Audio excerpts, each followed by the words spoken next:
Nature is going to go on strike in 2012. And it's going to happen as follows. The Earth is going to stop turning on its axle. The sun is going to switch itself off. The wind is going to stop. There's going to be no more rain. The plants are going to stop growing. And the animals are going to turn into statues. The oil is going to evaporate. And what's going to be left on Earth is humans with DVDs, computers, and money. I'm sure the money will be sufficient for the humans and all their light. They will be ascending. They'll be able to meditate in bliss and be grateful that nature has stopped and forced the issue of 2012 and forced the issue of enlightenment and ascension immediately. All the things that humans have taken for granted will suddenly not be there. And we will have, as the Mayans predicted, the end of nature.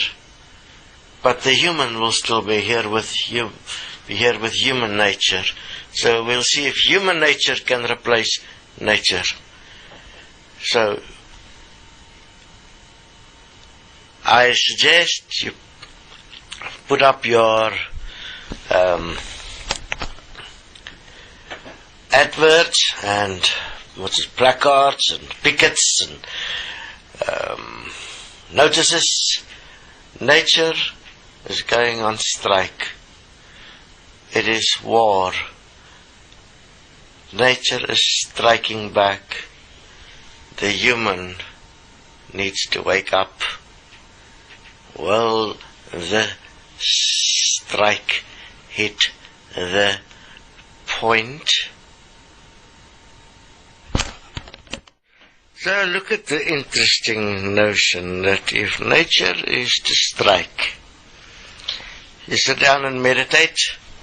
Use meditation for something useful, and you meditate about what will happen if nature would do what humans do, and actually use free choice and decide to go on strike.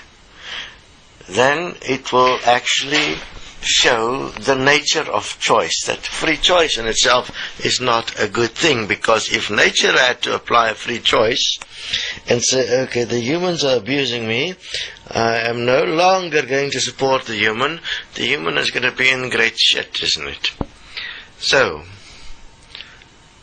look at what you're doing with free choice and look at what you're accepting for granted, and realize that if God had to exist, it would have been the simplest thing imaginable to end the human race. Just switch off nature.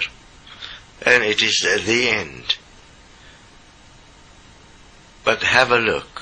Nature exists as cycles. It's as systems. And these systems are supportive. Obviously within certain rules and parameters. The question is, the systems that the human has designed to support the human nature, why is those systems not supportive of everyone? Why is those systems not considering what the human consists of? Man, as the dominant species on earth, can actually adjust the nature of nature and, for instance, take deserts and turn them into greenery.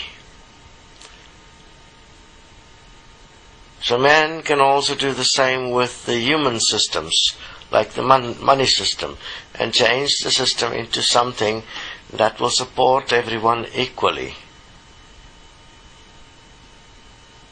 A destiny we will be revealing and sharing multiple perspectives of the nature of the human and the systems that human proliferate on earth in competition with each other in a form of constant secret war. It's as if those in power create those that's not in power as criminals, while the real criminals are in power. It is fascinating.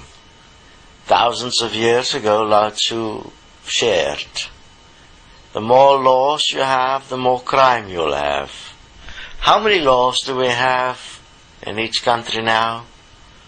There's virtually a law for everything. But if every human were in a position where they did not need anything, would they have been criminals? Who is the lawmakers? If the principle is that the more laws there are, the more criminals there is, then the makers of the law is the criminal. Thousands of years ago, it was already understood. We have definitely not evolved. We have devolved.